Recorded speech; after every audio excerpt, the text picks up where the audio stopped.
नमस्कार, स्वागत है आप सभी का KH लाइव हिमाचल में और मैं हूं आपके साथ खुशबू कौंडल।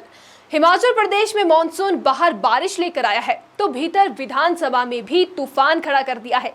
बारिश से टूटी सड़कें, बहते पोलिंग बूथ और जर्जर स्कूलों पर चर्चा होनी थी, लेकिन सदन का एजेंडा कुछ और ही बन गया। विधानसभा का मॉनसून सत्र अपने आखिरी दिनों में ऐसे हालात पर पहुंच गया जहां सवाल कम और शोर ज्यादा सुनाई दिया। सरकार खुद को पारदर्शी बताने में लगी रही तो विपक्ष सरकार पर पर्दा डालने का आरोप लगाता रहा। एक तरफ तो जनता आपदा की मार झेल रही है, दूसरी तरफ सदन में सत्ता और विपक्ष के बीच आरोप प्रत्यारोप की बरसात हो रही है। महिला मंडल फंड विवाद और भाजपा का वॉकआउट। देहरा से भाजपा विधायक आशीष शर्मा ने सदन में सवाल पूछा कि कांगड़ा बैंक से महिला मंडलों को कितनी राशि जारी हुई है और किन किन मंडलों तक पहुंची है, लेकिन सरकार जवाब देने से बचती दिखी। हैरानी की बात तो ये रही कि आशीष शर्मा ने इसी विषय का जवाब RTI से हासिल कर लिया था, यानी जो सूचना जनता के हक के कानून से बाहर आ गई, वही जानकारी विधानसभा में छुपाई जा रही थी। इस पर विपक्ष भड़क उठा। सप्लीमेंट्री सवाल पूछने का मौका न मिलने पर भाजपा विधायकों ने सदन में नारेबाजी की और वॉकआउट कर दिया। जयराम ठाकुर का तीखा हमला। नेता प्रतिपक्ष जयराम ठाकुर ने इसे हिमाचल विधानसभा के इतिहास का अभूतपूर्व मामला बताया। उनका आरोप था कि देहरा उपचुनाव के दौरान आचार संहिता लागू रहते हुए 66 महिला मंडलों के खातों में 50-50 हजार रुपए डाले गए। इतना ही नहीं, 3-3 महीने की किश्तों के रूप में महिलाओं को 1500 रुपए भी दिए गए। जयराम ठाकुर ने तंज कसते हुए कहा, चुनाव जीतने के लिए पैसा बांटना लोकतंत्र के साथ मजाक है। कांग्रेस पूरे देश में वोट चोर अभियान चला रही है और हिमाचल में इसका जीता जागता उदाहरण देखने को मिला। उन्होंने सीधे तौर पर आरोप लगाया कि यही कारण रहा कि मुख्यमंत्री की पत्नी चुनाव जीतकर सदन में पहुंच गई। भर्ती परीक्षा में नकल विरोधी बिल। इसी बीच मुख्यमंत्री सुखविंदर सिंह सुक्खू ने हिमाचल प्रदेश लोक परीक्षा अनुचित साधन निवारण विधेयक 2025 सदन में प्रस्तुत किया। इस विधेयक में नकल या पेपर लीक पर कड़ी सजा का प्रावधान है। उम्मीदवार को 5 साल की कैद और 10 लाख रुपए तक का जुर्माना।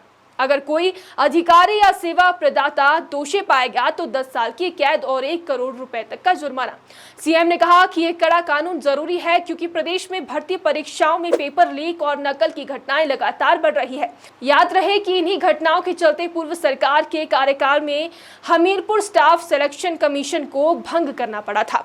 अवैध खनन पर सीएम का बड़ा खुलासा। सत्र के दौरान मुख्यमंत्री ने सुजानपुर क्षेत्र में अवैध खनन का मामला भी सदन में रखा। उन्होंने बताया कि बंद घोषित एक स्टोन क्रशर में प्रतिबंध के बावजूद बड़े स्तर पर खनन हो रहा था। छापेमारी में पोकलेन, JCB, दर्जनों टिप्पर, DVR व ट्रैक्टर जब्त किए गए। सीएम ने नाम लेते हुए कहा कि नाम किसी का है और खेल किसी और का। असली खेल प्रभावशाली रिश्तों के संरक्षण में चल रहा है। उन्होंने साफ किया कि चाहे कोई कितना भी ताकतवर क्यों ना हो, अवैध खनन करने वालों को बख्शा नहीं जाएगा।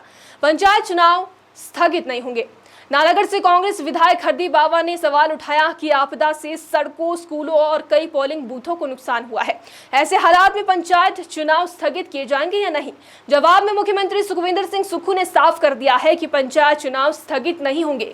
लोकतंत्र की प्रक्रिया बाधित नहीं की जाएगी। साथ ही सरकार ने संशोधन पास कर ये तय भी किया है कि यदि कोई पंचायत प्रधान भ्रष्टाचार के मामले में दोषी पाया गया तो वह चुनाव लड़ने के योग्य नहीं होगा। नतीजा, सियासत के शोर में जनता की आवाज। इस पूरे सत्र में कभी महिला मंडलों के फंड पर हंगामा हुआ, कभी भर्ती परीक्षाओं में नकल रोकने पर बहस छिड़ी, तो कभी अवैध खनन और पंचायत चुनाव को लेकर आरोप प्रत्यारोप चले।